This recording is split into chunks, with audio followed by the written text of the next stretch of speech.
প্রচণ্ড শীতে বিপর্যস্ত রাজশাহী। ঘন কুয়াশা ও হিমেল বাতাসে জনজীবন স্থবির হয়ে পড়েছে।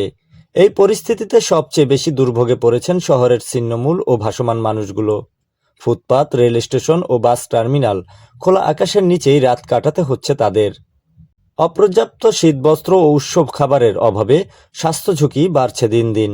বিশেষ করে শিশু, নারী ও বয়স্কদের অবস্থা উদ্বেগজনক। শীতজনিত রোগে আক্রান্ত হওয়ায় আশঙ্কা বেড়েছে। অনেকেই পুরনো ও অপ্রতুল কাপড় ব্যবহার করে শীত মোকাবেলার চেষ্টা করছেন।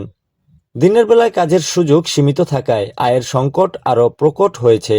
ফলে শীতবস্ত্র সংগ্রহ করা তাদের পক্ষে প্রায় অসম্ভব হয়ে দাঁড়িয়েছে। স্থানীয়দের দাবি, শীতার্থ ছিন্নমূল মানুষের জন্য সরকারি ও বেসরকারি পর্যায়ে শীতবস্ত্র বিতরণ কার্যক্রম জোরদার করা জরুরি।